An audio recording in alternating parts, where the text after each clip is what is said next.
Mick, your host with the most, and welcome back to Movies TV Man, and welcome to the latest edition of the Movies TV Man Daily Live. I am Mick, your host with the most. Of course, I want to give you a little bit of an analogy, and don't forget you can follow me on Twitter at Movies TV Man. Let me give you an analogy. Imagine Hollywood was a shopping mall, a brand new shopping mall. And it opens up, but the customers go into the shopping mall and they think to themselves, I don't really like a lot of this shopping mall. It's not to my taste. And the people who run the mall and the shop owners say, F off. We don't care. This is what we want to do. What would happen then? They would walk away. And this is Hollywood, right? And this is modern day Hollywood, right? We'll come back to the shopping mall analogy in a moment. A couple of weeks ago, Shazam director David F. Sandberg was doing a question and answer session over on Instagram. Someone asked him what other superhero movies he'd like to do. He said he used to want to do Superman, but now seeing the reaction that some other Superman movie directors have got, that he'd rather not do it. So yesterday on Twitter, he had screenshot a couple of deadheads who had abused him badly because of what he said. So I quote tweeted him a couple of times because I was actually triggered by this. I said, firstly, David, Mr. Emmerich and Mr. Hamada have literally retired Superman in live action. So whether you want to do his movie or not, it's irrelevant. And I said, also, please, can you screenshot all the nice comments that you get? Now, of course, he didn't respond to this. Now, I actually think his stance on not wanting to make a Superman movie in case people are horrible to him and, you know, comparing it to the Last Jedi situation, I find it all very cowardly. I mean, no one's asking him to do a Superman movie anyway. Isn't the reputation and the consumer confidence of the DCEU in the mud enough without getting their directors coming out, calling out fans and ignoring the fact that they also get a lot of love from fans as well?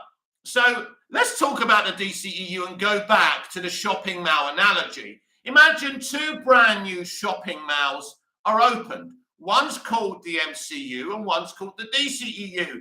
The MCU has got these wonderful, exciting shops. Everybody loves it. Kids are playing on the toys, are allowed to play on the toys. The shop assistants are great. But you go into the DCEU one and the shops don't have any stock. It's absolute. It doesn't, it doesn't work. It doesn't work for anyone. And they keep on trying to bring stock in, but they never get the stock in. That's my shopping mall analogy for the DCEU versus the MCU. So, what's going on today with the DCEU? Well, they're the headlines, and we'll be getting into the articles very, very, very shortly. Now, Zack Snyder posted an interesting picture of his movie reels of Zack Snyder's Justice League Snyder Cut, saying he was just looking at them. He was doing something with them. He was testing them or something. Now, Zack Snyder, as we know over on Vero, has been giving us smoke signals for 3 or 4 years. He did it when we were fighting to release the Snyder Cut, and he's doing it again. Some fans believe that he is either showing or has shown David Zaslav his Snyder Cut movie. So the plot actually thickens. So that's very, very interesting. So shall we update you with today's headlines and take a deeper dive in these articles? I think so. Black Adam prequel reveals Rock movie's Hawkman backstory. Coming in July, DC begins its lead up to Dwayne Johnson's Black Adam with the introduction into the DCEU of classic hero Hawkman and the JSA by Andrew Firestone of Screen Rant.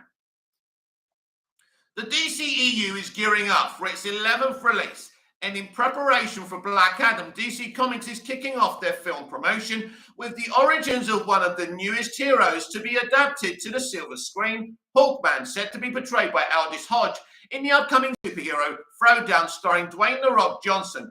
Hawkman is starring in the first of a series of one-shot comics to introduce characters from the upcoming film. A 48-page comic entitled Black Adam, the Justice Society Files Hawkman. Fans were ignited in 2019 when Johnson revealed that the DC hero team, the Justice Society of America, a forerunner to the more famous Justice League, would be appearing in the DCEU, keeping with the trend of expansion, as has been demonstrated in other franchise properties such as James Gunn's film The Suicide Squad and television series Peacemaker. The film itself, slated to be a spin-off of 2019 Shazam, will be directed by Jaume Collet-Serra and is being teased as a grittier but still fantastical romp through the lesser-shown side of DC's superhero stable. According to solicitations shared by The Beat, Black Adam, the Justice Society Files Hawkman, will present two new stories from DCEU continuity. The first features The Winged Warrior, written by Command Scott, Star Wars, The High Republic, with art by Scott Eaton, Aquaman, and Norm Rumpant, Extreme X-Men. The second is a tale starring the heroine Isis, to be played by Sarah Shahi, from Brian Q. Miller. Brian Q. Miller was the former author of Smallville Season 11 and used to write for Smallville Season 11 as well. Batgirl and Marco Santucci in Justice Year 5. The report also mentions that Hawkman's story will introduce a DCEU version of the classic supervillain Gentleman Ghost. Wow! As well as provide glimpses into Black Adam's past from the perspective of Isis as she investigates artifacts from his life thousands of years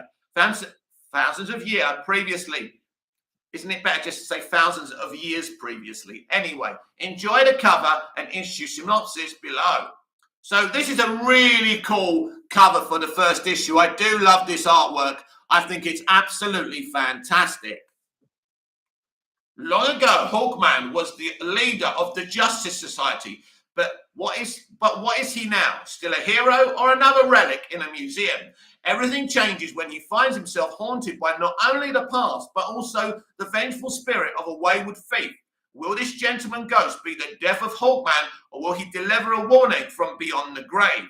The road to Black Adam begins here. Also in this issue, as a pivotal moment in the life of Tef Adam and his son Harut begins to unfold in ancient Khakdug. Modern-day Khakdug meets a new hero, antiquities professor by day, cultural recovery specialist by night, Adriana Tomaz, and unfortunately for Adriana, she's about to liberate a sacred totem from the wrong interested party, Intergang. So it all sounds very, very interesting.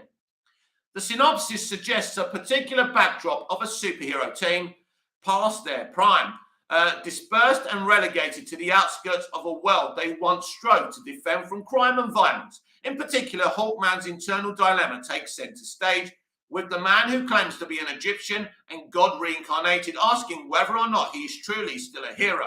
Now on the run from the vengeful spirit of a mysterious former villain, Hawkman's plight will likely serve as a forerunner to the greater thematic matter being discussed in a long-awaited film, with upcoming one-shots focusing on other members of the JSA.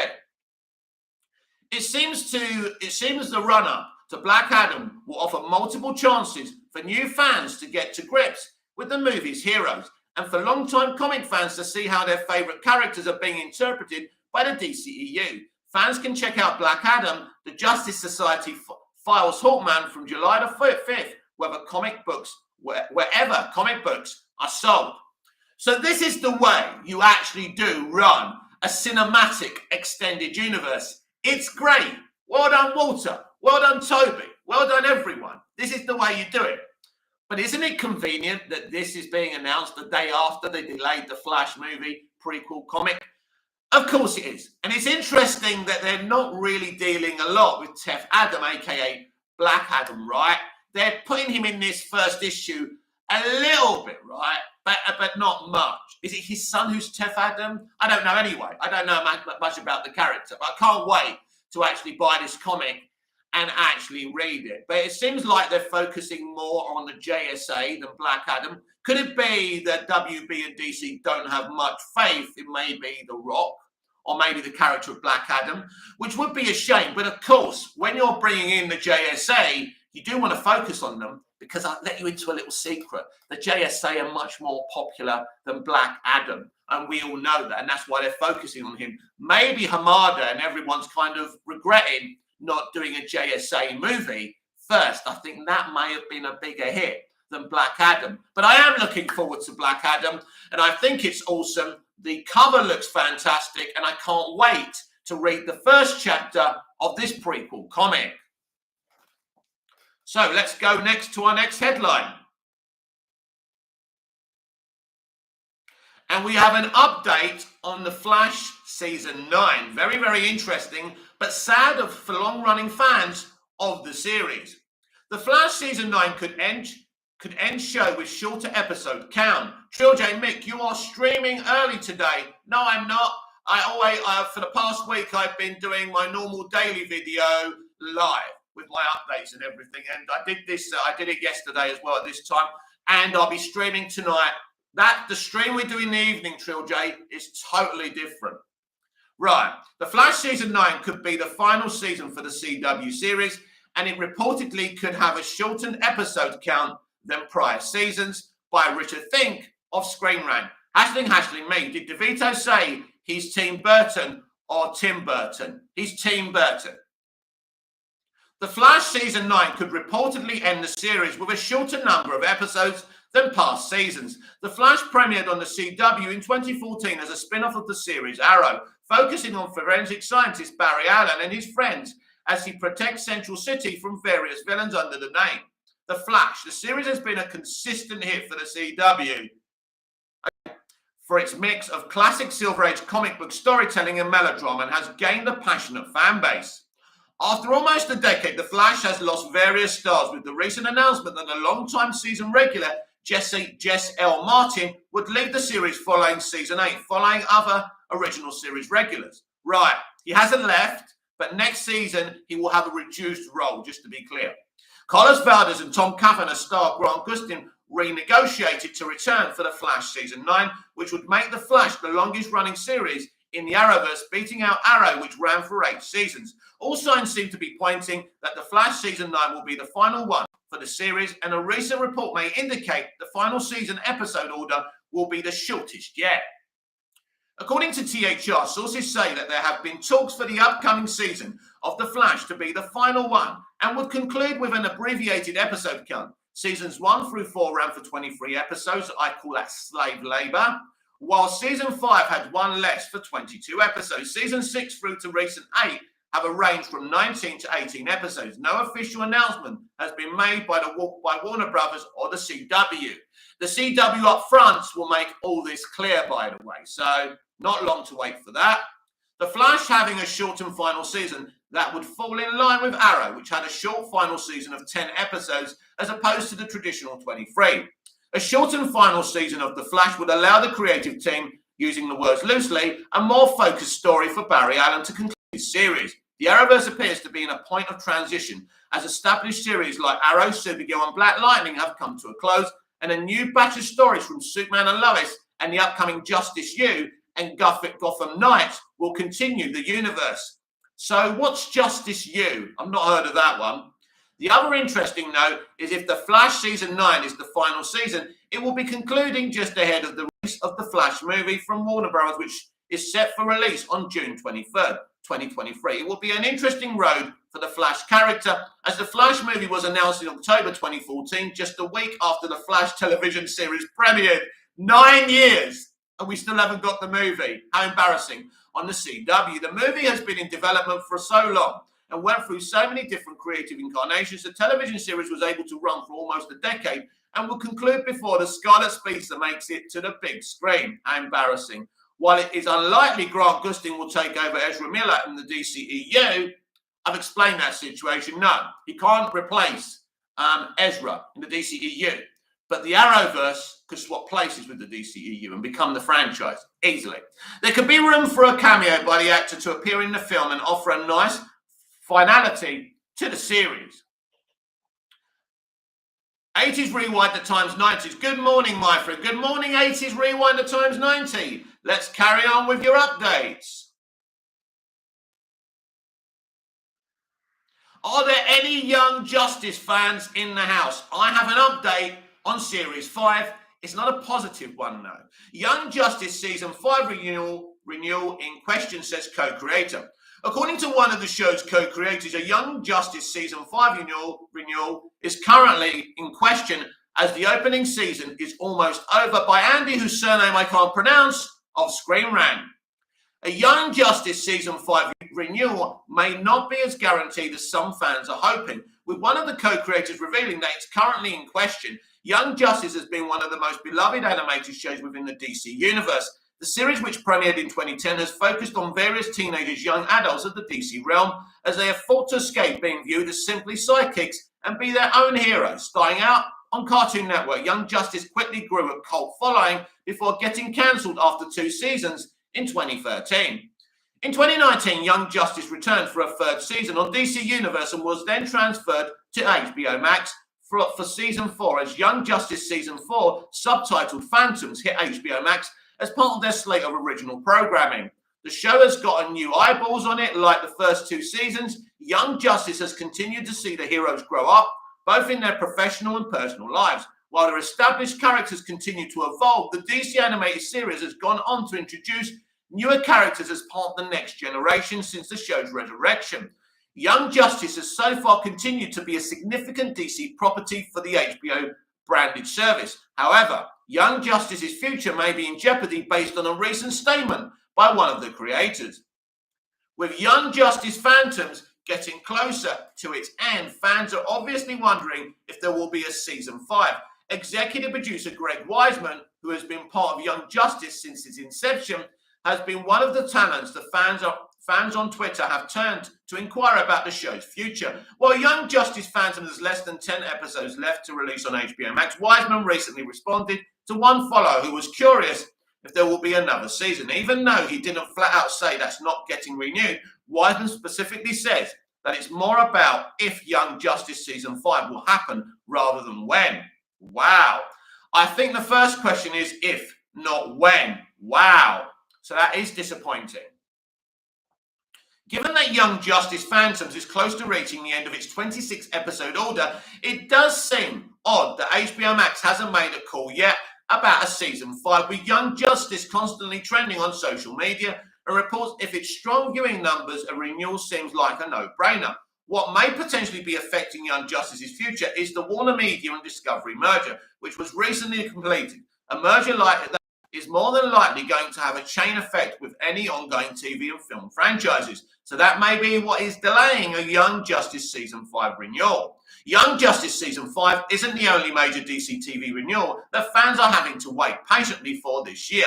The Arrowverse has been going through the same scenario at an even worse level. The shows like Legends of Tomorrow and Batwoman having already finished their latest seasons, but with no renewals yet. Only The Flash and Superman and Lois have been renewed for the 2022-2023 TV season, while the others have yet to learn their fate. Unfortunately, Young Justice is now just one of many DC TV properties that are having to wait to learn if they will have another season or not.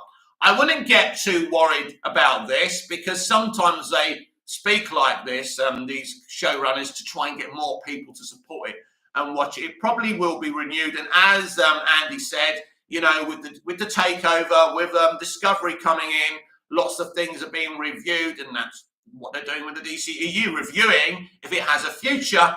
We'll probably find out more about that and all of these things in the Warner Brothers Discovery up front. So it's a bit nerve-wracking, but also very exciting.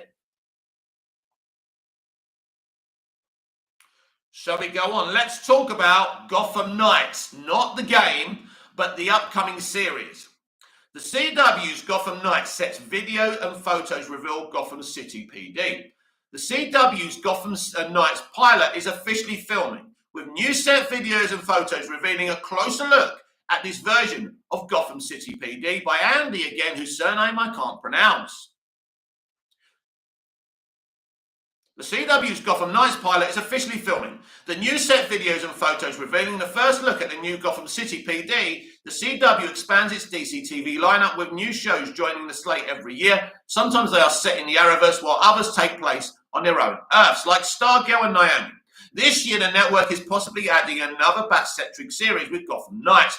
While it has the same name as the upcoming Warner Brothers video game, the CW project will not have any ties to it whatsoever, no, because the game's going to be good. Gotham Knights will center around Bruce Wayne's adoptive son, who has to clear his name along with several children of Batman's enemies after they get framed for the murder of Batman. These unexpected heroes will become the new protectors of Gotham City. Batwoman writers, producers Chad Fevish, James Stewart, and Natalie Abrams. By the way, Natalie Abrams is a former entertainment journalist. Yep, that's how low we're sinking now. Are attached as the creators of the potential DC drama, with Gotham Pennyworth director David Nutter helming the pilot. David also directed the pilot of Smallville and directed multiple episodes of The X-Files. Despite their involvement with Batwoman, Gotham Knights will not be a spin-off to the ongoing Arrowverse series. No, but I think it's replacing it. The Gotham Knights pilot officially began filming this week, and unlike the other DC TV shows on the CW, they are shooting in Toronto, Canada, instead of Vancouver. However, that does not stop the public from getting glimpses of the new series as the new set videos and photos emerge online. Through a Toronto filming and whatever that says, they captured some sequences involving this iteration of the Gotham City Police Department. It is unclear if they are flashbacks or scenes taking place in the present. Check out the videos and images below. And in fact, Jensen Ackles could be playing Batman in this series, and he could be in the flashbacks. So there's not much to see here. It's just a video. We're not going to show it. There's actually some nice things there. I won't click on it. I think that's Gotham PD. You can't really see it that clearly. Anyway, we continue. While the GCPD always plays a significant role in the Batman mythology, both in comics and in medical, it's unclear what involvement it will have in Gotham Knights so far. There haven't been any official casting announcements for someone like Commissioner Gordon or other Gotham PD characters. That may become clearer as the pilot gets further into filming. I don't think they'll have a Gordon. I think they'll have a Barbara Gordon. As of right now, Gotham Knights will star Oscar Morgan as Turner Hayes, Olivia Rose Keegan as Juella, Navia Robinson as Carrie Kelly, Tyler Deshari as Cullen Bell, Fallon Smith as Harper Rowe, Misha Collins as Harvey Dent, Anna Laurie as Stephanie Brown, and Rahat Adams as Brody. Even though the last few Arrowverse DC TV pilots haven't taken off, no, they haven't. And that's important to remember. The CW is investing a lot into Gotham Knights, which bodes well for a series pickup. Listen, don't listen to them. This could go either way. Fans may have to wait a little longer to learn if the show is a go or not once the network sees its finished cut. Traditionally, the CW usually announces their series order a week or two before the upfront or on the day of the event. However, Gotham Knights production schedule may keep it from joining the full 2022 slate. Yeah, it won't be on that one. It'll probably be part of the January, the new year slate.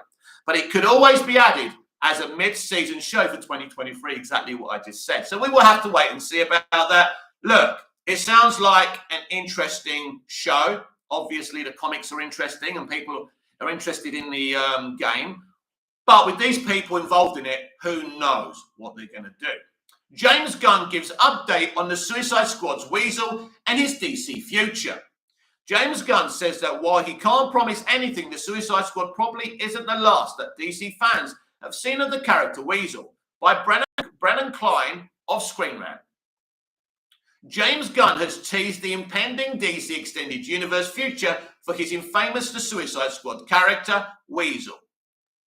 Trilogy, Gotham Knights better have a good budget or else delete it all, besides the theatrical verse. Well, this is the thing, Trilogy. This is a CW, it's a small network. So no, whatever budgets you see on those shows, the other Arrowverse shows will be the same budget this one gets. Although we have seen that Superman and Lois has a huge budget and the production values on that show are beautiful. Hopefully we get the same thing. Unfortunately, the showrunner of this show isn't as good as Todd Helbig. The Suicide Squad, which came to theaters and HBO Max on August the 6th, 2021, had an extended opening that turned out to be one of James Gunn's costliest and most elaborate jokes. Mimicking the opening sequence of the 2016 Suicide Squad, it introduces a brand new team of villains played by all-star cast being gathered for a brand new Task Force X mission. Trilogy, I just hate the fact DC is still giving them permission with these characters. So do I. We're all frustrated, my friend. And this is what I'm fighting for. This is why I'm speaking out against the propaganda merchants. This is why I'm saying that people running this, who own DC are not fit for purpose, and something has to be done. It can only be done if we stage a revolt. That's the only way we keep on talking about their creative bankruptcy. Including returning characters Harley Quinn, Margot Robbie, and Captain Boomerang, Jay Courtney, who he literally killed off in 5 seconds, and Captain and the team that is gathered, which also features Blackguard Pete Davidson, Savant Michael Rooker, Javelin Flula Borg, and TDK Nathan Fillion almost instantly dies. Yep, the second they storm the beach at Corto Maltese, with the exception of Margot Robbie's Harley Quinn, who's not allowed to die, who later joins up with the other more successful Task Force X team gathered by Amanda Waller, Viola Davis. One of the characters in this opening sequence that got the most attention was the off-putting anthropomorphic, whatever that says, rodent called simply Weasel. Weasel is a CGI character played by Gunn's brother Sean, who also provided on-set mocap for Bradley Cooper's Guardians of the Galaxy character Rocket Raccoon. Although he was presumed dead after the opening sequence, a goofy end credits stinger proves that he is alive, kicking and still rather gross to look at. On his Twitter account, the ever-active James Gunn gave an update on the future of his DC contributions today. A fan expressed the wish that Weasel would appear in the impending Peacemaker Season 2. Although Gunn didn't confirm or deny this would be the case, he did quote tweet that message saying that while there are no promises, I don't believe we've seen the last of Weasel. So that's cool if you're a Weasel fan. I couldn't care less if Weasel's involved in the future or not, but it's good if you like it. Or like it or him or whatever. True J, that's another thing. Give directors permission to kill people off like that. Also, why didn't he bring back Katana? I kind of want to see that haircut now to see more of the original cast. Yes, where the fuck was Katana? David assembled great cast, great characters from DC Comics Suicide Squad. Katana was awesome. You know, there's all about representation and inclusion. Where is Katana's HBO Max series? They're such hypocrites. Absolutely spot on there, Trill J. Where the hell is Katana? And why did he kill off David's people? You know, Rick Flag killing them off was such a bad thing. That's my opinion. As for where Weasel may show up in the DCEU, Peacemaker Season 2 certainly seems like his best bet. Gunn is not currently attached to any DC project other than the series, which is itself a spin-off of John Cena's character from the Suicide Squad. You just said he's not attached to any series apart from Peacemaker Season 2, which means he is attached to any DC series. So, well, it seems unlikely that the goofy throwaway character would have a place in any other project not held by Gunn. Likewise, the tone of Peacemaker is very willing to push the envelope in terms of R-rated comedy. Nothing other than a follow-up film to the Suicide Squad would be able to match that energy, which is exactly what a character like Weasel needs. Considering that a Suicide Squad frame film does not currently seem to be in the cards, avid viewers can keep their fingers crossed about that Peacemaker Season 2 cameo. Basically, he's going to get the Suicide Squad spin-offs. They now know cinematically the Suicide Squad IP is not fit for purpose. So that's that little update for you. Thought some of you may be interested in that. Now let's talk about Danny DeVito heaping praise on Colin Farrell's rendition of Penguin in The Batman. Danny DeVito praises the Batman's Penguin, but still likes Burton's more. Yeah, do you know what? It's different because this is the Penguin from the comics, the gangster, more like not the creature kind of thing. And basically, what Burton did was a different version. I actually like both concepts. I think they're both great. So this is by Nathan Graham Lowry of Screen Rant. Danny DeVito praised Matt Reeves and Colin Farrell's take on comic villain the Penguin in The Batman, but stated that he prefers Tim Burton's approach. Farrell became the latest actor to portray the Gotham City crime boss opposite Robert Pattinson's Batman in the 2022 film. DeVito portrayed the character in Burton's 1992 sequel, Batman Returns. Before Farrell offered a glimpse at a younger, less experienced Oswald Cobblepot, who's yet to ascend the hierarchy of Gotham's criminal underworld in The Batman, the actor was last seen in live action on the big screen in Batman reruns. Oh, you mean in Batman Returns, right, portrayed by DeVito. A vastly different character from Farrell's. DeVito's Penguin is a violent, animalistic villain raised by penguins in Gotham sewers after being abandoned as a child, influenced by corrupt businessman Max Schreck. Christopher Walken one of the best things about that film. DeVito's Copperpot campaigns to run for mayor facing Michael Keaton's Batman as he aims to enact a violent attack on Gotham. DeVito previously shared his excitement for Farrell's Penguin ahead of the Batman's release, and now has shared his reaction to Farrell and Reeves' approach to the villain and the Batman mythos. Speaking to The Wrap about his upcoming appearance in HBO Max's The Survivor, DeVito shared his thoughts on the latest take on Batman on the big screen, focusing on its portrayal of the Penguin. When discussing Farrell's portrayal, DeVito stated that while Reeves' universe was a more grounded and serious approach, he enjoyed the performances seen in the Batman. DeVito also praised Farrell's transformation as well as his performance and the extent at which the actor changed his appearance for the role. Despite his praise, however, DeVito also stated he preferred Burton's more fantastical Gothic and expressionist-inspired take on the Batman mythos. And I'd go as far to say I prefer Burton's Gotham City as well, in those terms as well that Danny's talking about. When compared to the more realistic and grounded approach, check out DeVito's full response below. Yeah, I did. I thought Colin did a great job. Certainly a different Milo. I think it was a more edgy, serious, gangstery Batman, of course. There's three Italians who are bad guys in it. The Falcones, last, but I feel like in terms of the performances, I thought Colin, who is a good buddy of mine, I think he did a great job in that. You take your hat off to anybody who sits in the makeup chair that long. I did it with the Penguin and loved it. My feeling of comparing the two movies, I'm like a Tim Burton fan. Me too. I like the whimsical, the operatic, so do I. The disaffected Pee Wee Herman throws me off a bridge, laughs. That makes me smile. So it's different. It's a different situation, but I did watch the movie. Yeah, I agree with everything that Danny just said there. And as I say, I think Tim Burton's Gotham, the fantastical Gotham, is better, to me anyway, than a grounded Gotham. Trilogy, I have to be honest, Colin is the best Penguin now. I don't agree with that. I'm all for being the original, but not into old actors, not just showing respect and having to say their movie was better. Well, it's not about that, Trilogy. You're allowed to say what you prefer. He said that, look, he's just said that Colin's a buddy of his. He liked the film. He saw the film. He respects what he did, but he prefers what Tim Burton did, as do I, and that's okay.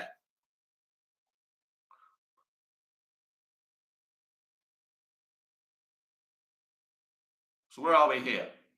Right. Anyway, DeVito has expressed his hopes to return to the Penguin role in previous interviews, discussing the possibility of reuniting with Burton in November, 2021, following the confirmation that Keaton would return to his iconic superhero role in 2023's The Flash and HBO Max's Batgirl. In the discussion, DeVito felt that any chances of his incarnation of the Penguin returning would be reliant on Burton's involvement.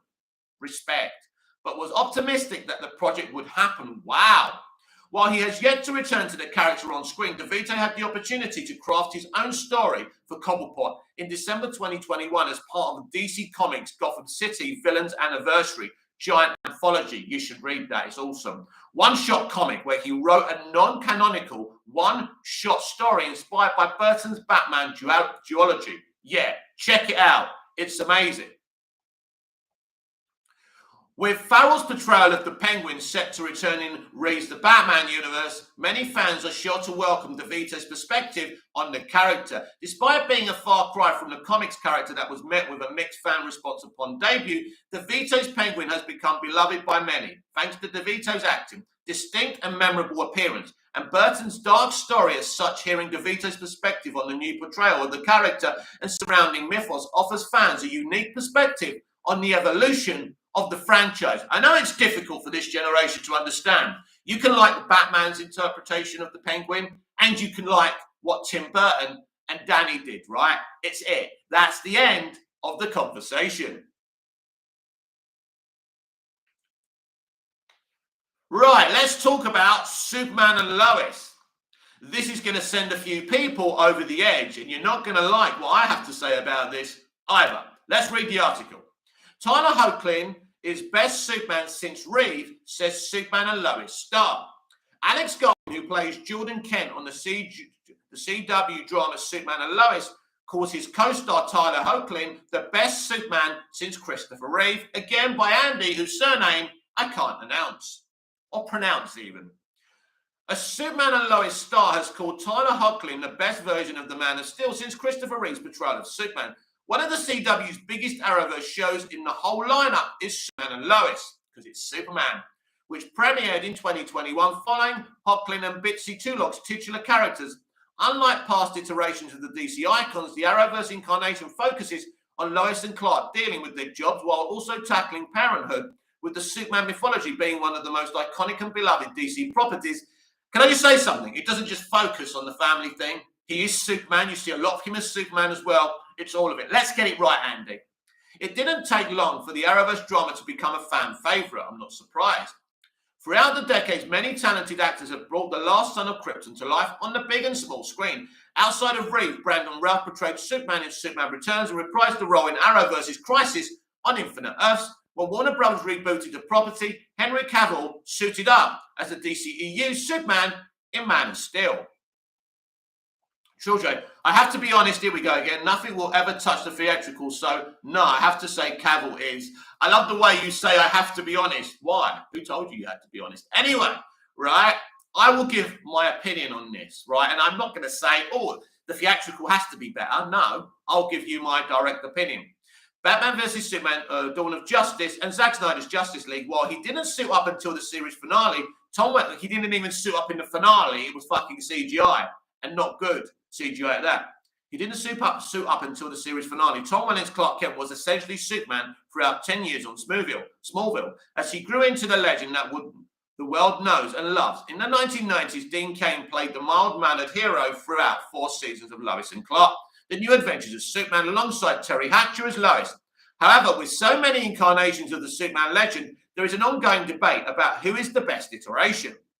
According to one of Superman and Lois's leading stars, Hoechlin is the best one since Reeve. In a new interview with Looper, Alex Garfield, who plays Lois and Clark's son Jordan Kent, spoke heavily about why he sees his co-star as the best portrayal of Superman since the late actor who donned the role between 78 and 87. Per Garfield is how Hoechlin approaches his depiction of Clark that plays a vital role in why he sees the show Superman as the one who stands out, stating the following: "No, we really haven't seen someone absolutely nail Clark and Superman since Christopher Reeve.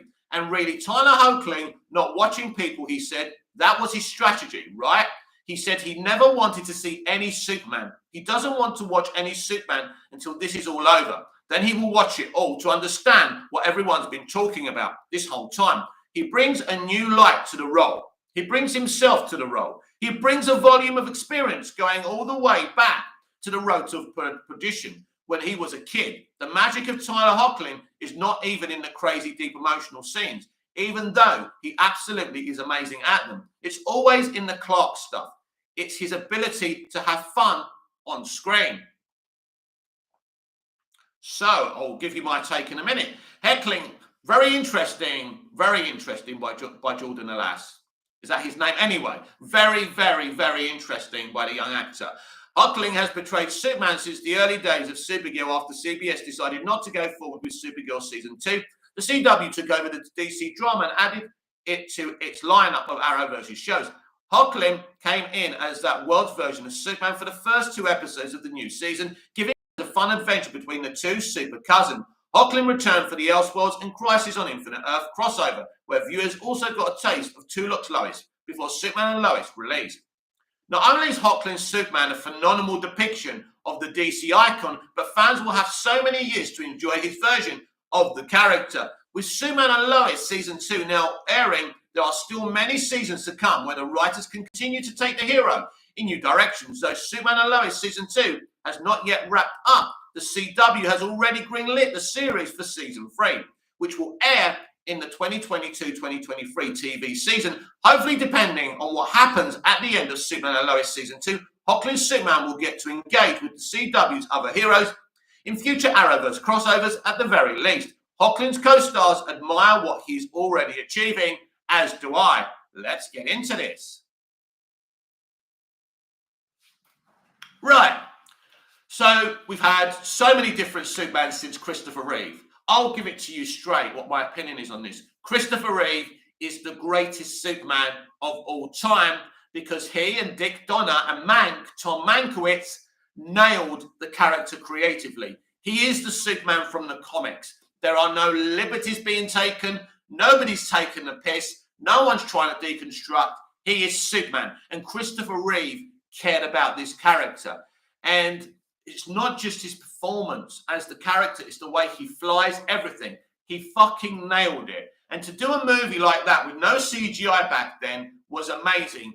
It is the GOAT of superhero movies, and he is the GOAT Superman, no question. So I can say that I don't hate any version of Superman, but I think what the young actor here from Superman and Lois is trying to allude to, that creatively, Tyler Hoechlin's version of Clark and Superman is bang on. First of all, it's a great alternate take. It's a creative take. They've been original with the way they're living in Smallville with the twins as well. It's very, very interesting. But the Superman stuff, the family stuff, rolled into one is absolutely fantastic. And I think the way the show's been developed and this version of Superman's been adapted, I think he is the best live-action version since Christopher Reeve. Now, I like Henry Cavill's version, but it's a mixed kind of version. It's kind of interesting in Man of Steel, where he's a little bit more darker and broodier, and he's kind of in training, and he reacts to things aggressively. But sometimes you see the Superman we know and love, and he gives Lois as Clark a smile at the end of the first film. You think, good, that's Superman, that's Clark. We want to see more of this. In Batman vs. Superman: Dawn of Justice, we didn't see more of it. We saw an even darker, deeper dive on Superman and Batman, which a lot of people didn't like. Now, I did like it, but it has no place in a mainstream franchise, and I've always said that. Brandon Routh is a really good Superman. Go and watch Superman Returns. He really nails it. The film does have its problem, including the costume that makes him look shorter than he actually is, but he's a really good Superman, and it's a really good Superman movie. Tom Welling was a wonderful Clark Kent for a decade. I adored what he did and what Alan Miles and everyone did on that show. Another original take. But I think in terms of a Superman that we can look at and say, yeah, that's the Superman from the comics, but in this position in his life, being a father, being a husband, being a superhero. I think when I look at the adaptation, I look at the TV show, and I see what they've done with the TV show and the character of Superman himself, I do agree with this young actor from the show that Superman and Lois is the best adaptation of this character since Christopher Reeve.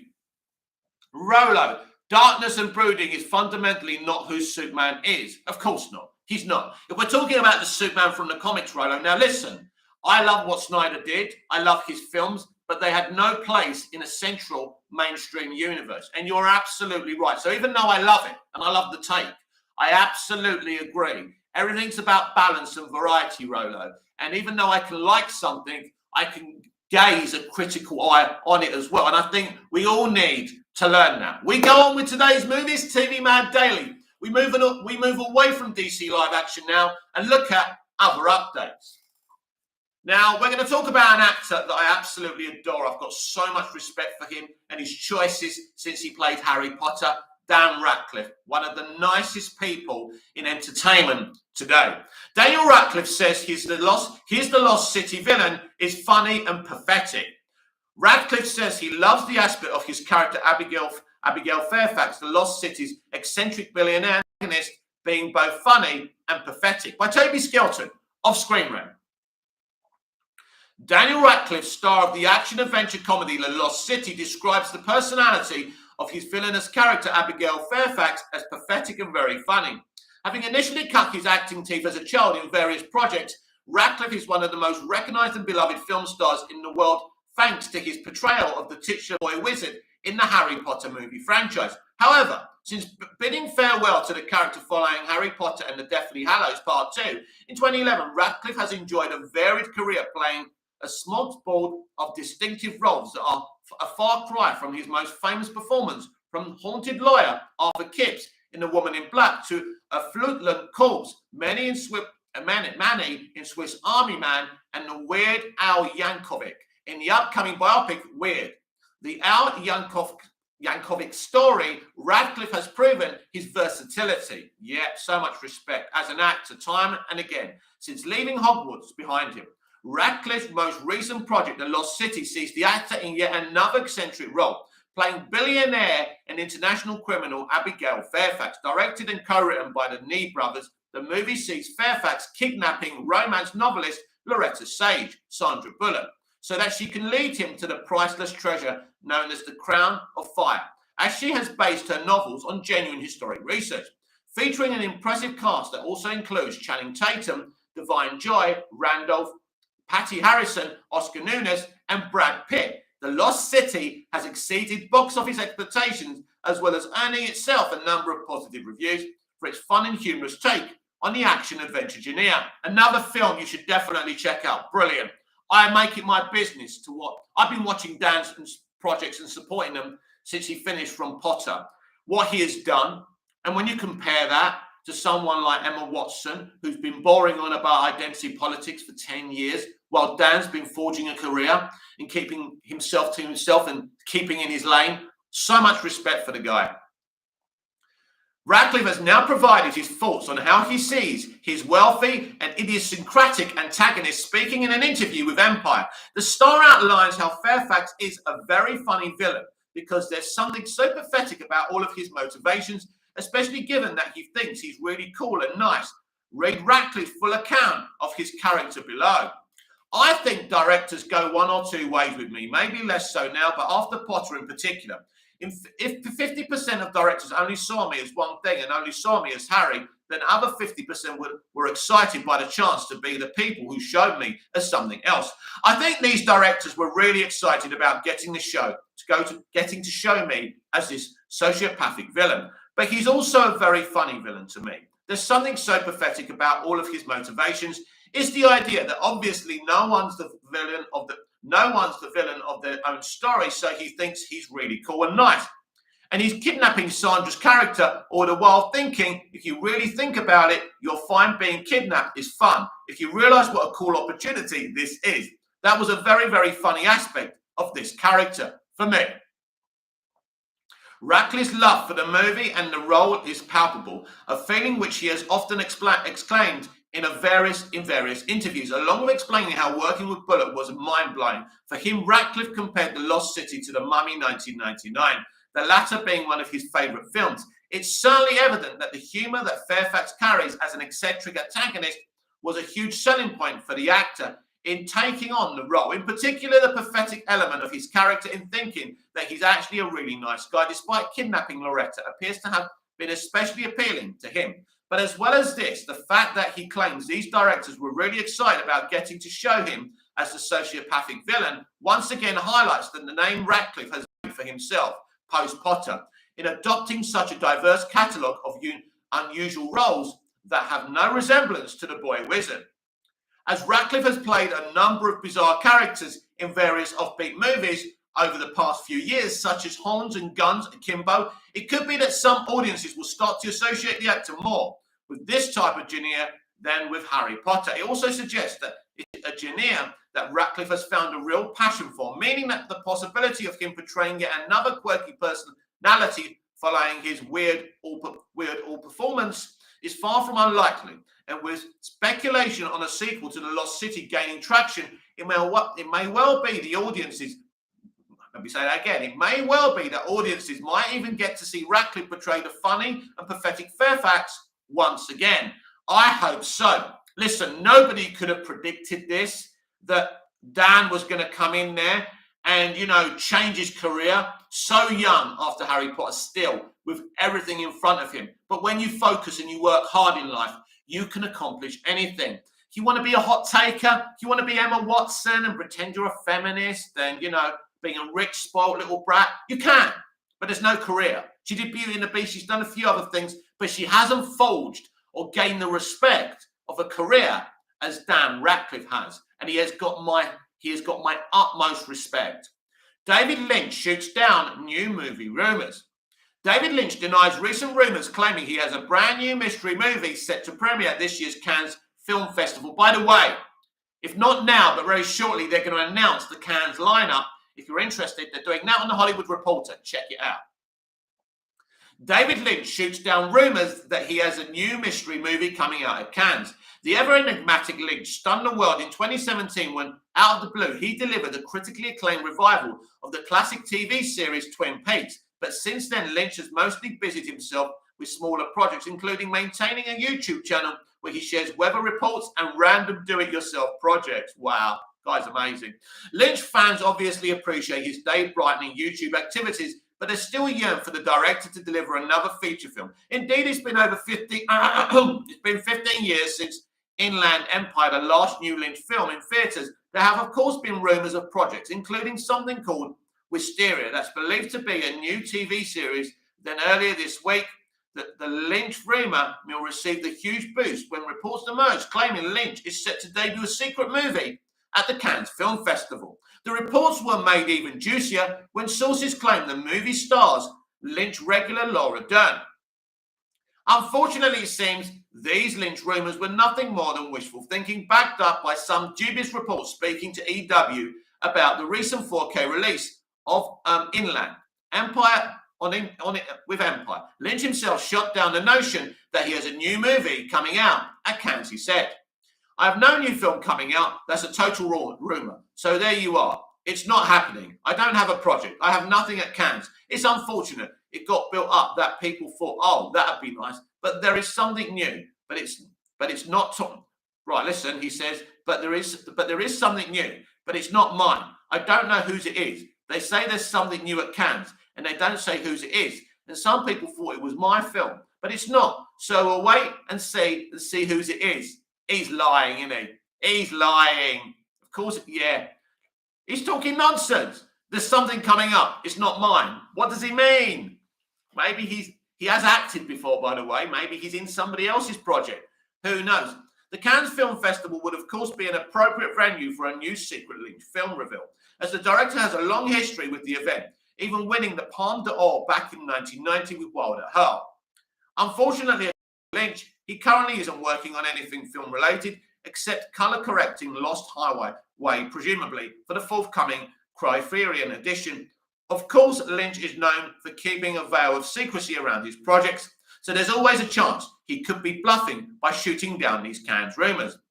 Obviously, any hint of a new Lynch project is bound to be met with a huge amount of excitement. The arrival of Twin Peaks: The Return in 2017, a fantastic project, by the way, indeed was treated as a major event, and a new movie by Lynch would be a major happening as well. But it seems that Lynch's hiatus from the world of feature film is set to go on a while longer and may in fact turn out to be permanent. No, you're talking crap. Revisiting past films like Inland Empire and Lost Highway in remastered 4K editions is of course a great thrill for Lynch fans, but nothing would compare to a new Lynch movie materialising out of nowhere. I do think he's lying. I do believe he has something up his sleeve. David Lynch is one of those creatives that I absolutely adore. Watching Twin Peaks, the original series, the first two series, as a kid was an eye-opener. It was so weird and the kind of mythic stuff that you saw in it, but the real story was about a young woman who was hurt inside. And we see Laura Palmer and what she goes through in such a surreal way. The man is an absolute genius. We continue.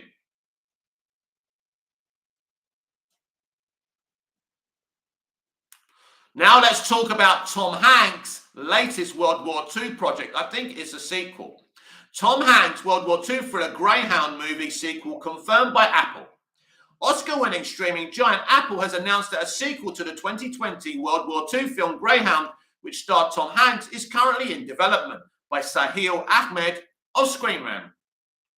Oscar-winning streaming giant Apple has announced that a sequel to the 2020 World War II film Greyhound, which starred Tom Hanks, is currently in development. Greyhound is based on the 1955 novel The Good Shepherd by author C.S. Forester. The story takes place months after the US officially entered World War II. Better late than never, America, and centers around the commander of the US Navy as he leads an escort group to defend Allied merchant ships under attack by German submarines in the Battle of the Atlantic in 1942. Alongside Hanks, the film also featured Elizabeth Shue, The Karate Kid, Stephen Graham Venom, Let There Be Carnage, and Rob Morgan Don't Look Up. Now, per Deadline, it's been confirmed by Apple that a sequel for the World War II action thriller Greyhound is in the works.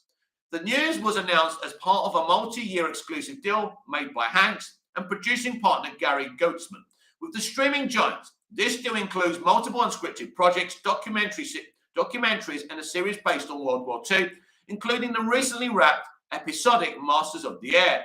Hanks is also attached to star in the untitled Greyhound sequel, with plot details yet to be revealed. It's unclear whether the Forrest Gump actor will take on screenplay duties as he did for the first film. Wow, I didn't realize he was involved in the screenplay. Well done, Tom.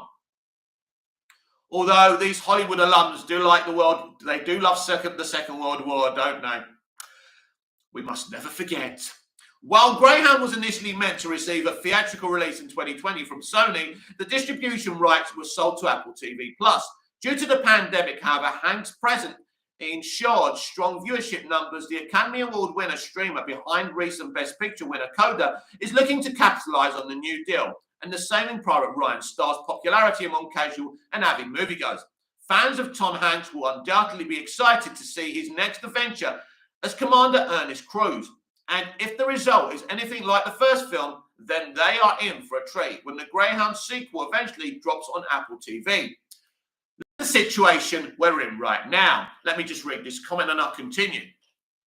Trilogy, another World War II movie, as if these recent movies and games weren't enough. I still respect and love our military, though. Well, that's the point. They don't want us to forget about the Second World War. They believe it's their war and it's about them and they were the victims. We must never forget that.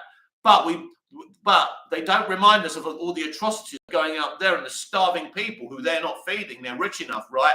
So this is the kind of double bluff of the entertainment industry. And this is my issue with them. So isn't it interesting now? We live in an age where actors like Tom Hanks are doing streaming and they're not doing cinema. Because in a way, cinema's dead for people like Tom Hanks, unless he wants to be in the MCU or dceu, right? And that's the problem with what the industry has forged today. There's not a place in the industry for anyone unless they want to be in comic book superhero content. Isn't that a bit sad?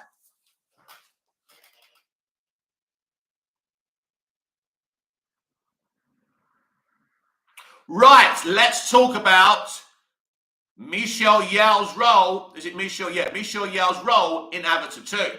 Avatar 2 and James Cameron's genius hyped by Michelle Yeoh. Renowned actress Michelle Yeoh discusses her role as Dr. Karina Morg in Avatar 2 and its sequel, as well as working with director James Cameron by Andy Tolsky of Screen Rant. Michelle Yeoh discusses her role in Avatar 2 and working with director James Cameron. Avatar 2, the long-awaited follow-up to Cameron's 2009 smash hit, is set to release in theatres this December. After a considerable number of delays, the original film was seen as revolutionary and groundbreaking for the filmmaking world, and it would come to be known as the highest-grossing movie of all time. As of now, not a whole lot is known about the plot of Avatar 2. Trilogy, I'm going to predict something. If Avatar 2 doesn't take back the record, it will be because people grow tired. Yeah, but at the end of the day, Disney get the money for the MCU record and Disney are going to get the money for this. So it's not a motivating factor for me.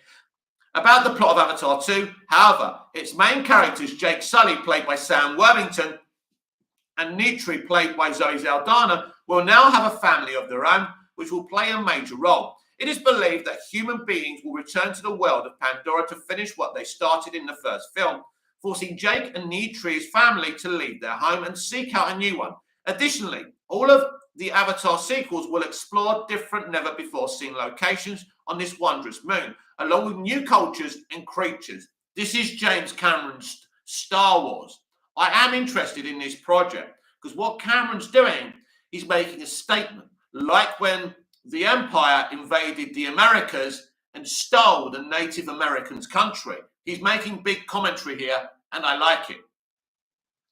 During an interview with E.W. Yao, who was casting the Avatar sequels back in April 2019, spoke a little bit about her character, Dr. Karina Morg, and praised Cameron for his work and his genius. She also revealed that her work in the sequels so far lasted for a few weeks.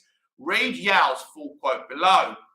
It basically means she's not going to be in it a lot. So yes, I am in the Avatar sequels, and as you know, we can't really talk very much about it, but it's James Cameron.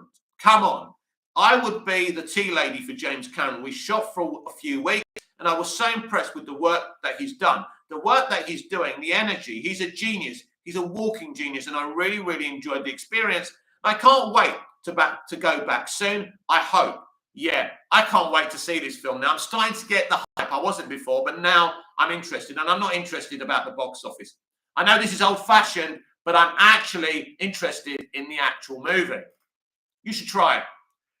Right. Trilogy. Also, people love the first one because of the Avatar strictly. I think people and kids are getting too lost with these comic worlds. Got to stop feeling so sorry for comic characters at some point.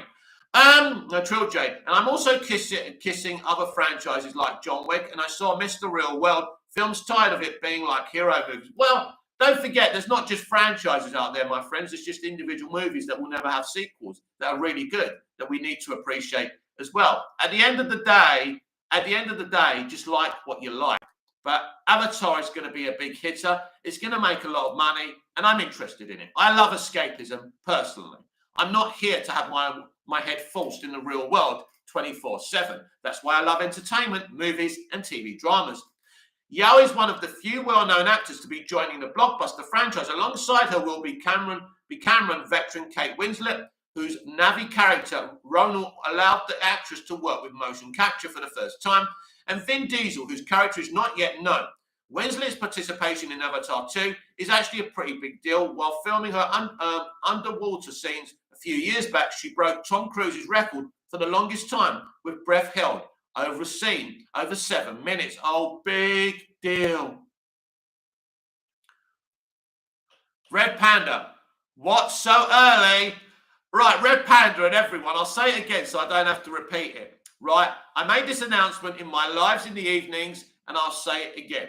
I got an HD camera. It takes forever to upload pre-recorded video. So I decided to go live every day with my daily video, which I update you all with entertainment news and DC live action news. This is what is. So this is the Movies TV Mad Daily. I've been doing this for the past 2 or 3 days, right?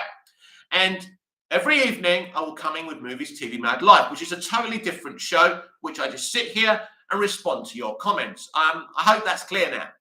While Yao's quote doesn't give much more information about her character of the larger movie as a whole, it's interesting to hear she filmed for only a few weeks, suggesting Dr.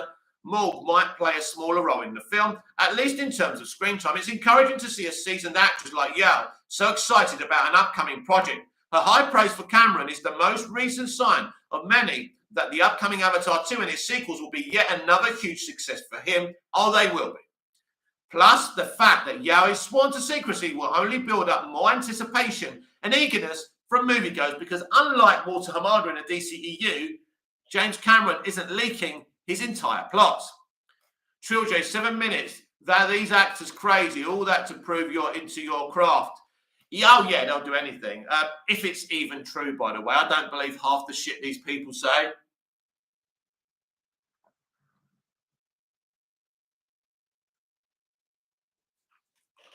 Right, let's talk about the Northman again. Northman trailer. Alexander Skarsgård fights on top of an erupting volcano. Wow. The latest trailer for Robert Eggers' The Northman touts the film's rave reviews and shows Alexander Skarsgård fighting on an active volcano by Dan Zinitsky of Screen Rant. A vengeful Alexander Skarsgård sword fights atop an erupting volcano. In the latest trailer for The Northman, Scandinavian folklore serves as the inspiration for Robert Eggers' follow-up to his acclaimed 2019 drama, The Lighthouse. The film stars Skarsgård as a young prince on a lifelong quest for revenge after the murder of his father and the capture of his mother. The story told in The Northman should indeed strike a familiar chord, as it's based on the same folktale that inspired Shakespeare's immortal Hamlet. But Eggers' take on the particular legend, in fact, promises to be less Shakespeare and more Conan the Barbarian. In addition to Skarsgård, the film stars Anya Taylor-Joy, Nicole Kidman, Ethan Hawke, William Dafoe, Claes Bang, and Bajork. Oh my God, Bajork. That's a blast from the past, isn't it? Previously, trailers for The Northman indeed made it clear that the movie is a brutal and epic experience filled with massive battle scenes and more than a little weirdness. But the newest trailer takes things on an even higher level, teasing an actual sword fight on top of an erupting volcano, while also touting the movie's many rave reviews. See the clip in the space below. We won't be doing that because of copyright laws.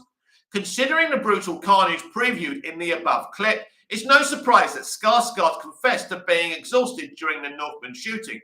For her part, though, Skarsgård's co-star Taylor-Joy claimed to enjoy spending her days on the film slopping around in the cold and mud for the sake of Eggers' uncompromising vision. Much of his discomfort was, of course, in the service of crafting brutally realistic battle scenes worthy of the big screen format. But Eggers is obviously interested in something more than strict realism, as there's also a strong element of mysticism to his depiction of the distant past. Indeed, it should be no surprise to see Eggers blending the mystical and the real in The Northman, as he pulled much the same trick on his very first film, The Witch. But according to Eggers himself, he didn't quite nail what he was going for on his acclaimed debut feature, claiming recently that nowadays he can't even bring himself to watch the movie. That's what you call a perfectionist. It remains to be seen how Eggers will feel about his latest film, The Northman, after he's had a few years to chew on it. Critics, however, are very high on the movie, which currently carries 90% rating on Rotten Tomatoes. Given the movie's reported $90 million budget, Focus Features surely hopes that audiences will be as enthused about it as critics have been. They will be, and $90 million is nothing. The newest The Northman trailer certainly teases an epic movie with a lot of potentially crowd-pleasing elements, including the always thrilling sight of two people engaging in a sword fight on top of an erupting volcano. Maybe he's trying to capture what happened on Mustafar between Anakin and Obi-Wan when they were having their lightsaber duel. Sounds kind of familiar, right? I know it's a weird thing to think about, but maybe. But the signature Eggers weirdness could still prove to be too much of a turn-off for general audience. No screen rant. You didn't like the movie. You tried to slay it in your own little way. And this is why you're giving some propaganda. It's going to be a great film. Eggers is a fucking revolutionary creative.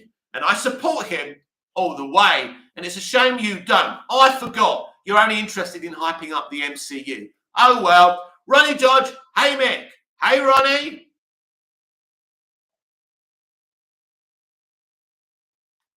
Right, we go back to the Obi-Wan Kenobi series. Obi-Wan writer teases Darth Vader's prequel crumbling hunt for surviving Jedi. Obi-Wan Kenobi writer J.B. Harold teases a hunt for remaining Jedi who escaped Revenge of the Sith's brutal massacre in the upcoming Disney Plus series by Christian Hodge of Screen Rant. Ronnie Dodge, sorry I'm late. Just go back from my mum's looking after her cats for a couple of days. Nice to be back home. Also, Trill J, Obi-Wan looks fire. Yeah, fingers crossed, Trill J, because I love Star Wars. And I want to see good Star Wars. And, you're reuniting Darth Vader and Obi-Wan, Hayden and Ewan. It's so exciting. I'm a big fan of the prequels as well. So let's hope this is great. Trill J, Ronnie Dodge, this isn't the official stream. Well, it is an official stream. It's just not the stream where we chat, and I just sit here and read your comments. I am going to read your comments. This is a daily update video that I've been doing forever. But instead of pre-recorded, I'm doing it live. And then in the evening, I go live again and we do something a little bit different where I respond to your comments and we have a bit of a laugh and we have a crack. Yeah, get it, yeah?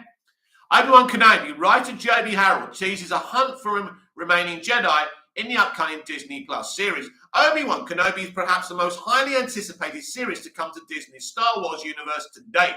Many fans have been excited to learn that Ewan McGregor, who originally starred in the Star Wars prequel trilogy, will once again be returning to his iconic role of Obi-Wan in the new series. Obi-Wan Kenobi will follow the iconic Jedi Master after the events of Revenge of the Sith as he watches over young Luke Skywalker while hiding from the Empire on the desert of Tatooine. After a very long wait, Obi-Wan Kenobi is due to begin streaming on May the 27th.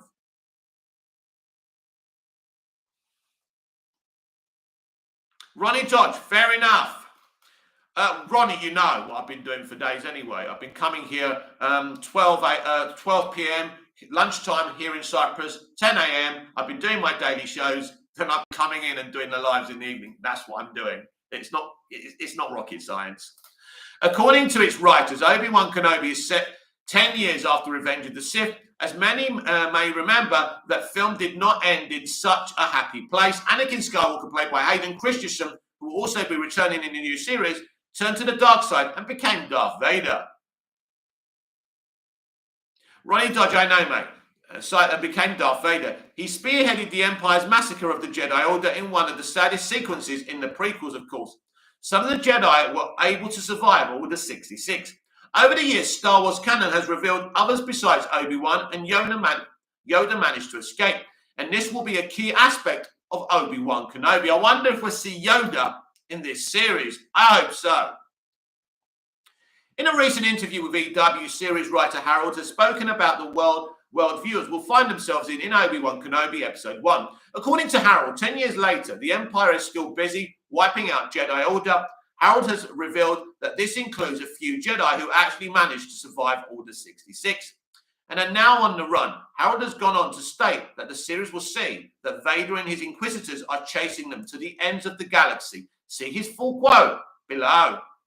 It takes place 10 years after Revenge of the Sith. In a time of darkness in the galaxy, the Empire is the ascendancy, and all of the horrors that come with the Empire are being made manifest throughout the galaxy, and the Jedi Order, as we know them, are being all but wiped out. So everything that was in the prequels has crumbled.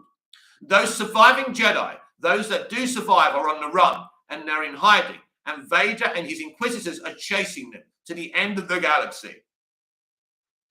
The glimpse of Vader's hunt are seen in the Obi-Wan Kenobi trailer, which features the Grand Inquisitor making his live-action debut, as well as Moses Ingram's Inquisitor, Reva on Tatooine, searching for Jedi. While there are still several details being kept under wraps, it's unclear, based on the marketing the Inquisitors are going to serve as primary antagonists. Perhaps they are what forced Obi-Wan Kenobi to leave Tatooine for a period of time. As he works to stop the threat, not only would Obi-Wan want to help his fellow Order 66 survivors, eliminating the Inquisitors would also keep the young Luke Skywalker safe from the Empire's clutches. But who's going to keep an eye on him while he's doing that? So you're just supporting this because this is a change in the canon. So you're trying to support the studio. Young Luke Skywalker safe from the Empire's clutches. The official Obi-Wan Kenobi plots in off his teeth the Jedi's crucial mission, and facing the Inquisitor fits that bill. It will be interesting to see if Obi-Wan Kenobi sees Obi-Wan team up with another Order 66 survivor. There are several cast members whose characters are not confirmed, and any of them could be playing a Jedi. At the beginning of the show, Obi-Wan is going to be broken and faithless, believing the fight to be lost. His arc on Obi-Wan Kenobi is designed to get him to a place closer to where he is in A New Hope. Having him paired with another Jedi, seeing there are others out there in the galaxy doing what they can to fight against the Empire's tyranny, would be a great way of accomplishing that goal. By the time the original trilogy starts, the Inquisitor program has ended, so Obi-Wan Kenobi could reveal their fate. Yeah, very excited, and I'll tell you what Jedi I want him to team up with. Ahsoka. He's in it. That would be brilliant, and even a reunion between Anakin and Ahsoka would be awesome. So let's hope that happens. Who knows? Can't wait, though. This trilogy, this sort of mess up the story. It doesn't mess it up. It just changes it a little bit because they're going to take him out and put him back in his box where he was when Luke and the droids find him in A New Hope. They say it doesn't actually mess anything up, but they're just trying to squeeze something else out of the Skywalker saga, aren't they? How accurate is HBO's Last of Us to the games? Pedro Pascal responds. Pedro Pascal discusses how his HBO series The Last of Us honors what's important in the original video game while adding new story material. By Brennan Klein of Screen Rant. The Last of Us star Pedro Pascal discusses how faithful the upcoming series will be to the original video game. The Last of Us initially debuted in 2013 for the PlayStation 3 platform. The zombie survival game was groundbreaking in the way it incorporated storytelling into active gameplay, combining character depth with world building and terrifying action moments. The game is one of the best reviewed of all time for the platform and brought home a heap of trophies from VGX with the DICE Awards, as well as receiving many other gaming-related accolades.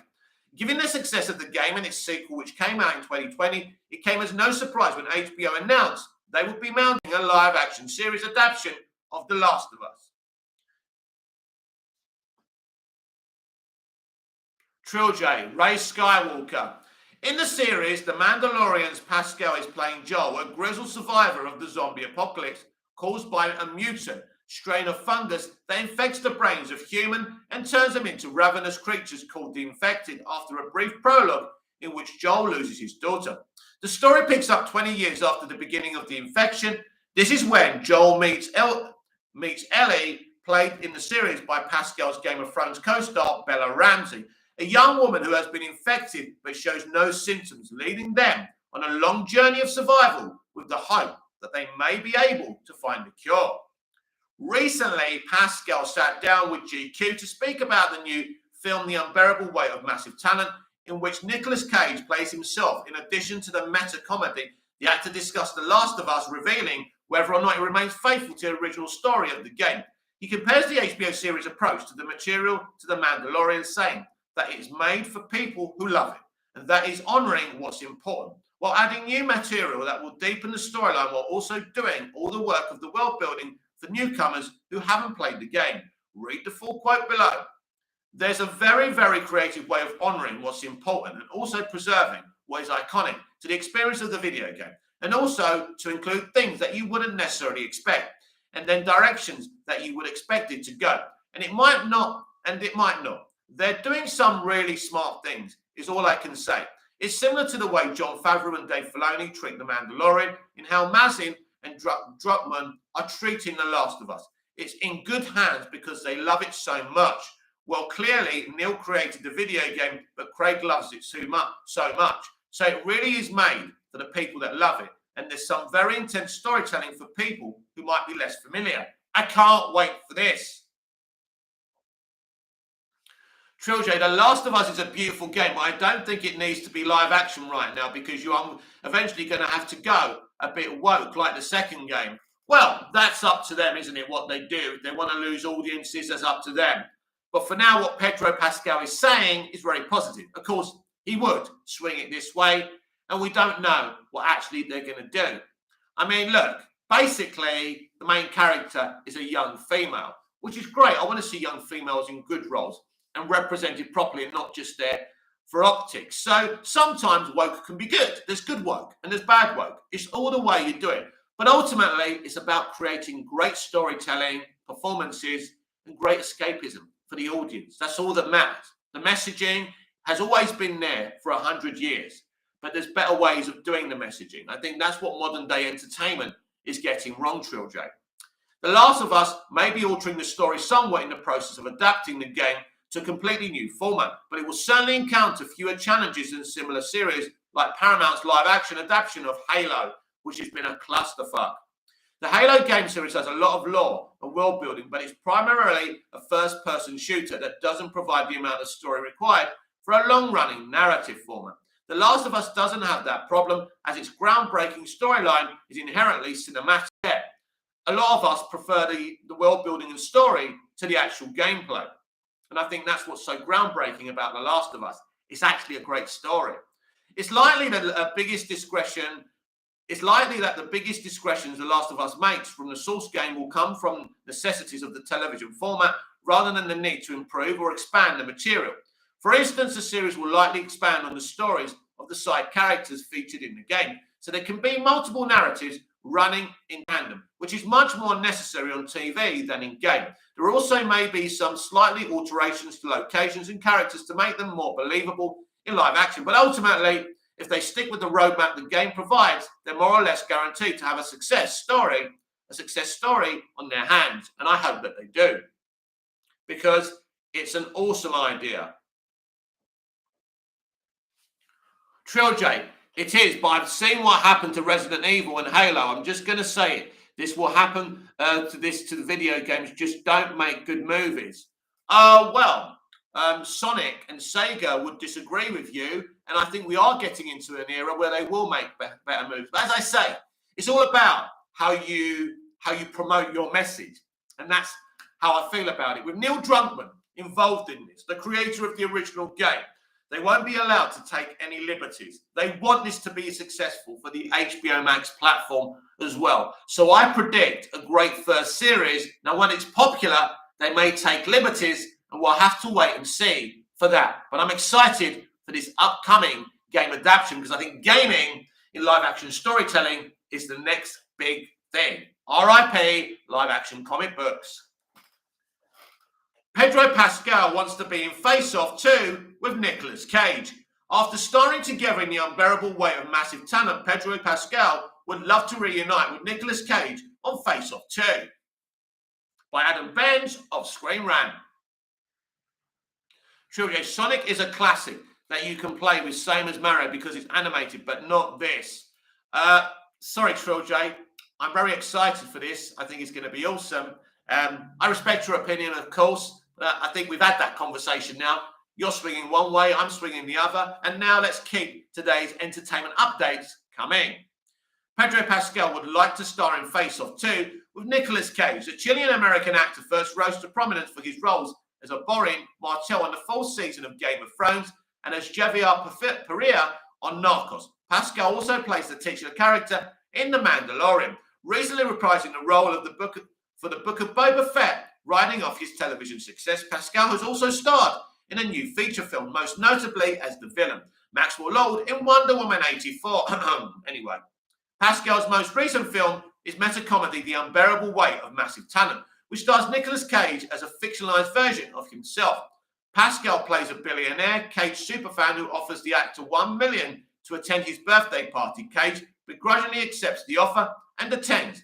But when things take a wild turn, he's forced to become a version of some of his most iconic characters to save the day. One of those characters is the homicidal sociopath Castor Troy from the 1997 film Face Off, to which Godzilla vs. Kong director Adam Wingard is currently developing a direct sequel.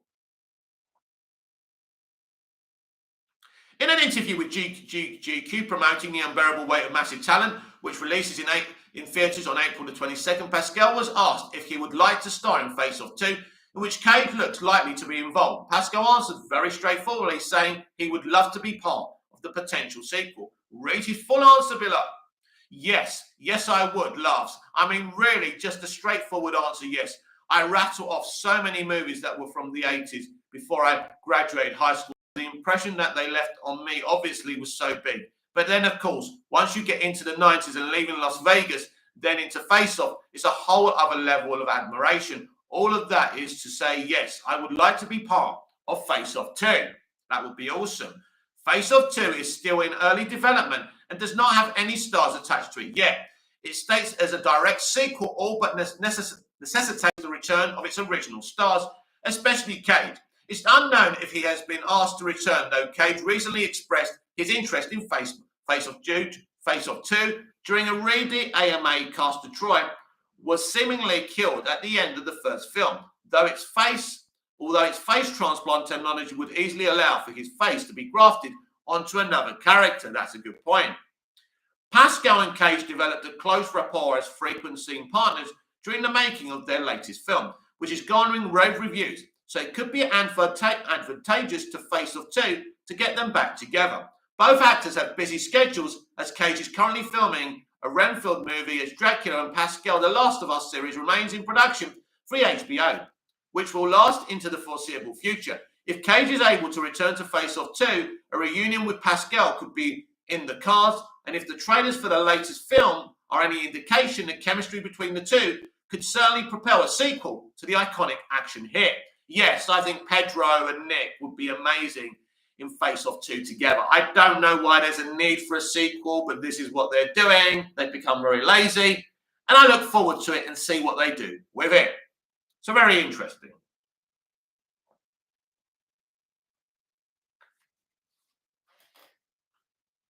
The Mandalorian Season 3 release date rumoured debunked.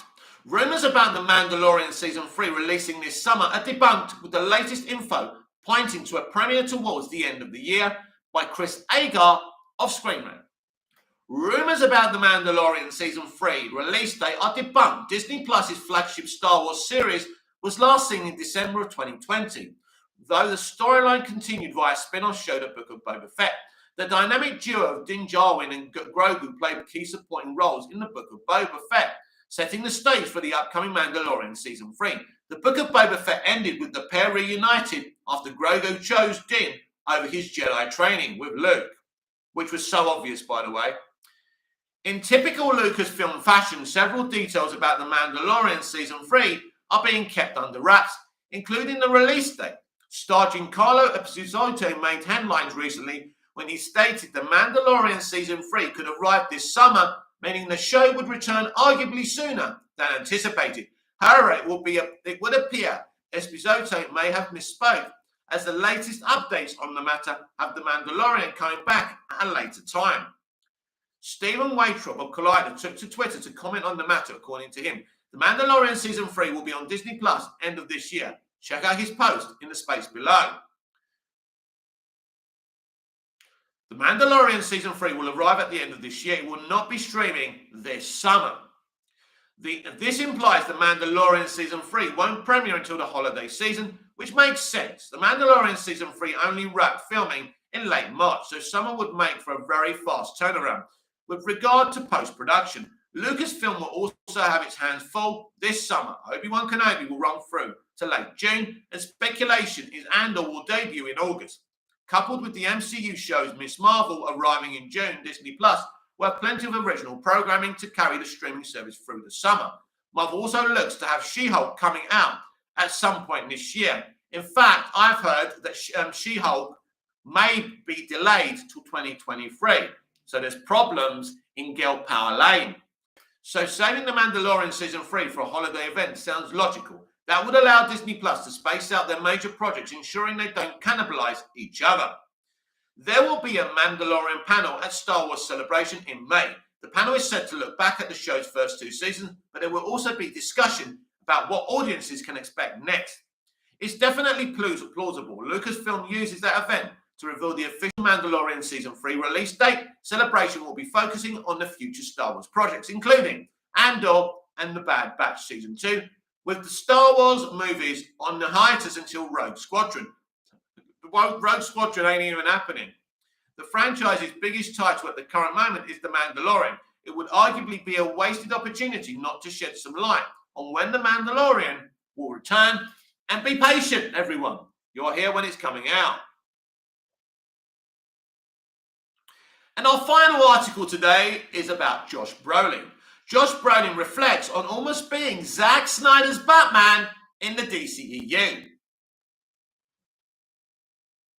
Trilogy. Boba Fett owned in his own show. Yeah, terrible, wasn't it? One embarrassment. Typical Disney. Josh Brolin reflects on always being Zack Snyder's Batman in the DCEU. Josh Brolin reflects on the time he was being considered by Zack Snyder to play Bruce Wayne in 2016's Batman v Superman Dawn of Justice. By the way, I would have loved this. I think he would have become the best Batman ever. I think this was a great casting idea by Christopher Fiducia of Screen Rant.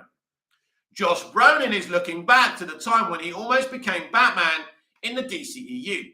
After Christopher Nolan's Dark Knight trilogy, Warner Bros. Began working with Zack Snyder to create a shared cinematic universe. Similar to the MCU, the DCEU began in 2013 with Snyder's Man of Steel before a new version of Batman was introduced.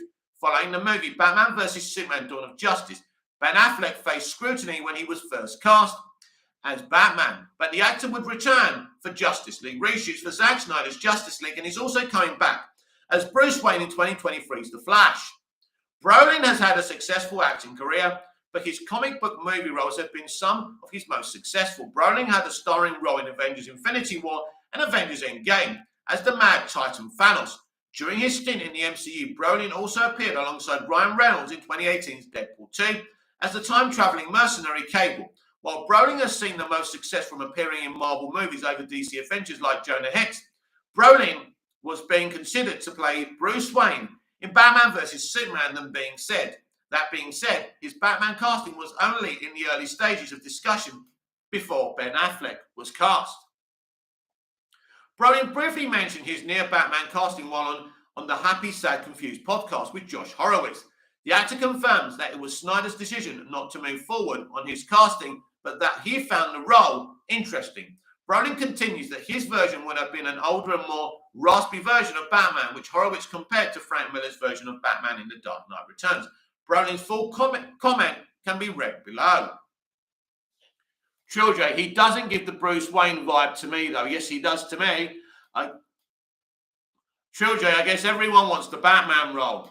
Yeah, so this is Josh Brolin. Yeah, that was interesting to me. That was his decision. That wasn't my decision. That was his decision again, because like something that is set up to not work at all or to work flyingly, I like those odds. I like playing with those odds. I like, am I the guy who's going to make it all fail? By the way, who I didn't think was bad. But you know, you talk to Clooney and he's still joking about it. It wasn't his fault. He loves the nipple joke. And that was all Joel. But, you know, he didn't do anything wrong. Agreed. Again, that was before Deadpool 2. It would have been the older, more raspy, for lack of a better word. Honestly, that would have been a fun deal. And maybe I'll do it one day when I'm 80. Yes, I do have a hot take about this. It's hard to tell how the DCEU would have turned out had Brolin been cast because, after all, Batman v Superman didn't fail specifically because of Affleck's portrayal of the Caped Crusader. But that being said, it might have been better for Brolin that Snyder didn't move forward with him. Or maybe it would have been more successful with Brolin in it. Snyder didn't move forward with him. While the DCU and Snyder both have a passionate fan base, it's no secret what DC movies have struggled to make an impact on both audiences and critics. This fact could have also tied into Brolin's previous comments on not playing Batman, where he revealed he was really glad it didn't happen. Even though Brolin didn't end up playing Batman, it's still possible he could one day put on the cape and cowl. Michael Keaton and Affleck are both playing Batman in The Flash due to the film's multiverse storyline. Robert Pattinson is also playing different versions of Batman since Warner Brothers has been more focused on making solid standalone projects. Screen Rant are obsessed with pretending that Warner Brothers have been obsessed with making solid standalone projects. Anyway, instead of a giant cinematic universe like Marvel, since the studio clearly doesn't have a problem with multiple actors playing the same character at once, a Dark Knight Returns style story with Brolin shouldn't be completely ruled out as a possibility. Trilogy, I think it would have gotten bashed even more than would have been 2L back to back with Deadpool 2. Right, I don't agree, and this is my hot take about Josh Brolin being at least auditioned. I think Josh Brolin would have been a better Batman than Ben Affleck. I think Zack made a mistake not casting him. He's everything that Batman is. He has got it fucking all. Josh Brolin was at the peak of his powers back then. Forget Deadpool, forget Thanos, forget all of it.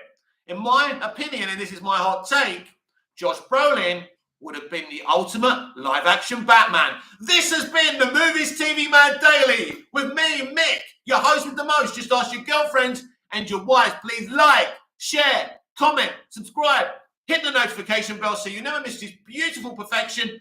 And I'll see you tonight when I'll be live again on Movies TV Mad Live. Until we see each other again, goodbye, au revoir, auf Wiedersehen, and thank you to the people who came in and chatted with me while I was updating you with all the DC live action news and everything that I think is relevant in entertainment. Until we see each other again, goodbye, au revoir, auf Wiedersehen. See you again soon.